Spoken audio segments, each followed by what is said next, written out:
इस वीडियो में हम लोग क्लास 7 भूगोल का अध्याय 8 पढ़ने वाले हैं, जिसका नाम है मानव पर्यावरण अंतःक्रिया लद्दाख प्रदेश में जनजीवन।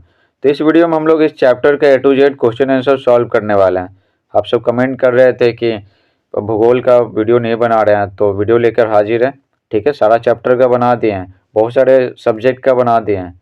ठीक है, तो आप प्लेलिस्ट से देख लीजिएगा। ठीक है, तो चलिए वीडियो को स्टार्ट करते हैं बिना समय गवाए हुए।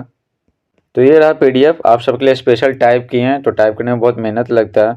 तो चैनल पर नया है तो चैनल को सब्सक्राइब कर दीजिएगा, वीडियो को लाइक कर दीजिएगा, सब लाइक करते नहीं हैं। तो सबसे पहले हम लोग पढ़ेंगे अभ्यास। ठीक है, सही विकल्प को चुनें। तो पहला है लद्दाख की जलवायु शुष्क है क्योंकि लद्दाख का, तो क्या क्या कारण है? तो लद्दाख का हिमालय की वृष्टि छाया में होना, ठीक है ना, यही कारण है कि ये यहाँ की जलवायु शुष्क है। ठीक है, हिमालय की वृष्टि छाया में होना। 2 है लद्दाख में पाया जाने वाला महत्वपूर्ण जानवर है। तो लद्दाख ठंडा प्रदेश से कौन रहेगा? याक। कश्मीर से लद्दाख होते हुए तिब्बत को जोड़ता है, तो कौन सा दर्रा जोड़ता है? तो काराकोरम दर्रा जोड़ता है। कौन सा दर्रा? काराकोरम दर्रा।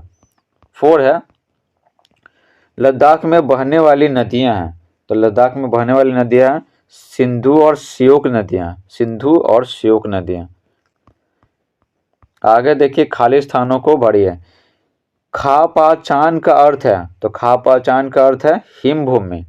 ठीक है, हिमभूमि।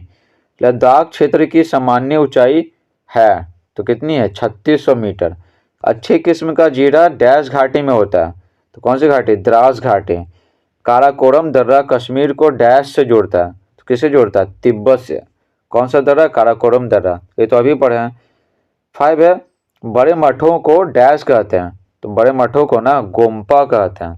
क्या कहते हैं? गोम्पा। तो ये तो आपको याद हो गया होगा। 3 है निम्नलिखित प्रश्नों के उत्तर दीजिए। तो पहला है प्रकृति हमारे साथ अनुकूलित है, कैसे? ठीक है, तो देखिए उत्तर लिखेंगे हम जिस पारितंत्र में रहते हैं, ठीक है, जिस पर्यावरण में रहते हैं वहीं के वातावरण के अनुकूल अपने को अनुकूलित कर लेते हैं, यानी खुद को क्या करते हैं? ढाल लेते हैं। ठीक है, वहाँ के पशु पक्षी फसलें वनस्पतियाँ जलवायु के अनुकूल ढालने में हमारा साथ देती हैं। वहाँ के जो पशु पक्षी होते हैं, फसल होती है, जिस प्रकार का मिलता है, तो वही खा के हम सब क्या करते हैं? उस पर्यावरण के अनुकूल खुद को ढाल लेते हैं। ठीक है। 2 है लद्दाख क्षेत्र की जलवायु कैसी है? तो उत्तर लिखेंगे अधिक ऊंचाई के कारण लद्दाख क्षेत्र की जलवायु शीतल शीतल यानी ठंडी और हिमालय पहाड़ के वृष्टि छाया में पड़ने के कारण शुष्क है। ठीक है, नमी भी नहीं है। यहाँ सालों भर खूब ठंड पड़ती है, खूब, सालों भर। ठीक है, गर्मी में कम रहता है और ठंडा में बहुत ज़्यादा रहता है, भीषण। 3 है लद्दाख में विरल वनस्पति और विरल जनसंख्या क्यों है? विरल यानी क्या? बहुत ही कम। तो वहाँ पर वनस्पति भी बहुत कम है, पेड़ पौधे भी बहुत कम है और जनसंख्या भी बहुत कम है। क्यों? तो उत्तर लिखेंगे उच्च शुष्कता के कारण लद्दाख उजाड़ है। ठीक है, उसमें ना वहाँ के हवा में नमी बहुत कम है, सूखा सूखा है। ठीक है ना, हवा। तो उच्च शुष्कता के कारण लद्दाख उजाड़ है। ठीक है, और वनस्पति कम है। कृषि योग्य भूमि की भारी कमी है, तो खेती भी नहीं होता, तो खेती फसल नहीं होगा तो जाहिर सी बात है वनस्पति बहुत कम रहेगा। जीवन यापन की असुविधा के कारण जनसंख्या विरल है। तो वहाँ पर जीवन यापन का सुविधा, काम चाहिए ना, लोगों को रोजगार चाहिए ना, तो फैक्ट्री ये सब नहीं है, बहुत सारी चीज़ें, खेती भी नहीं कर पाएंगे, तो जीवन यापन का कोई साधन नहीं है। ठीक है ना, तो यही कारण है कि जनसंख्या यहाँ पर क्या है? विरल, यानी बहुत कम है। 4 है याक की उपयोगिता हमारे यहाँ के किस पशु से मिलती है? तो देखिए उत्तर लिखेंगे याक की उपयोगिता हमारे यहाँ के भैंस से है। ठीक है ना, भैंस से मिलती है। मादा याक के दूध का उपयोग पनीर और मक्खन बनाने के लिए करते हैं। कहाँ? लद्दाख के लोग मादा याक का जो दूध होता है ना, पनीर मक्खन, ये बनाने के लिए करते हैं। और उसी तरह हम सब क्या करते हैं? भैंस का करते हैं। नर याक बोझ ढोने, गाड़ी और हल खींचने के काम आते हैं। उसी तरह और जो भैंसा होता है उसका इस्तेमाल करते हैं गाड़ी खींचने में। ठीक है, हल खींचने में। 5 है लद्दाख जैसे ठंडे रेगिस्तानी क्षेत्र में पर्यटन की क्या संभावनाएं हैं? पर्यटन की क्या संभावना है?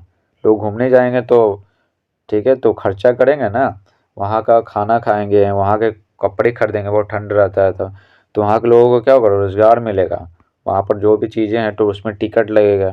ठीक है, तो उत्तर लिखेंगे अधिक ठंड और यातायात की अच्छी सुविधा न होने के कारण लद्दाख जैसे ठंडे रेगिस्तानी क्षेत्र में पर्यटन की कम संभावना है। तो अब हम लोग पढ़ने वाले हैं क्रियाकलाप। ठीक है, तो ये इस तरह का जो बनाया है, ठीक है, इस तरह का कोई भी चैनल यूट्यूब पे नहीं बताया आपको, तो ये सब बनाने में बहुत टाइम लगता है। तो चैनल पे नया है तो चैनल को सब्सक्राइब कर लीजिएगा, ठीक है, और वीडियो को लाइक भी कर दीजिएगा। देखिए, पहला जम्मू कश्मीर के नक्शे में चिन्हित करें। तो पहला बात क्या है ना कि ये जम्मू कश्मीर का नक्शा है ना, पुराना दिया हुआ है। ठीक है, तो ऐसे करके तो ये लद्दाख वाला रीजन हो गया और ये जम्मू कश्मीर वाला रीजन हो गया। ठीक है, तो पुराने मैप है, ये पुरानी मैप के अकॉर्डिंग बता रहे हैं, फिर मत बोलिएगा कि ऐसे तो है नहीं। ठीक है, यही आपके किताब में दिया हुआ, तो आपको बता दिए नया क्या है पुराना क्या है। ठीक है, क सिंधु नदी का बहाव दिखाना है, काराकोरम दर्रा दिखाना और जोजिला दर्रा दिखाना। तो देखिए यहाँ पर, ठीक है, ये मैप हो गया जम्मू कश्मीर और लद्दाख का। ठीक है, अब देखिए आगे, तो यहाँ पर से ना सिंधु नदी, ठीक है, मानसरोवर झील के पास से जो तिब्बत में है तो ऐसे निकलती है, फिर ऐसे बहते हुए ऐसे बहते हुए कहाँ चली जाती है, भारत से होते हुए पाकिस्तान चली जाती है। और यहाँ पर है जोजिला दर्रा और यहाँ पर है क्या, काराकोरम दर्रा। ठीक है, अब आगे देखिए 2, ठंडे रेगिस्तानी प्रदेशों में आपको जाना है, साथ ले जाने वाले सामानों की सूची बनाइए।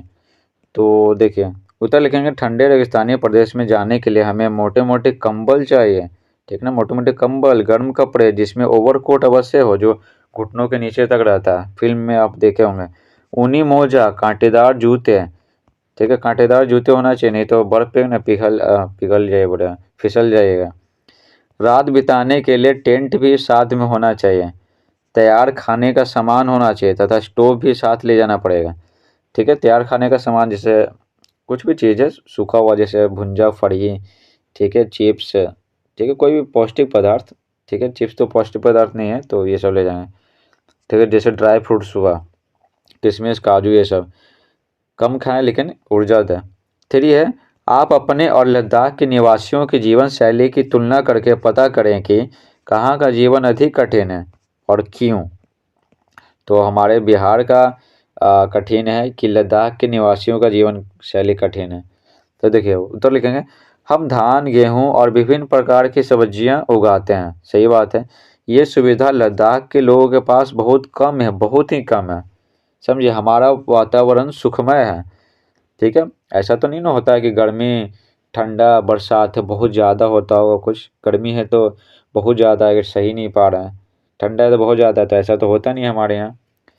ठीक है, हमारा वातावरण सुखमय है, जबकि लद्दाख वासियों का नहीं है, बहुत ठंड गिरता है।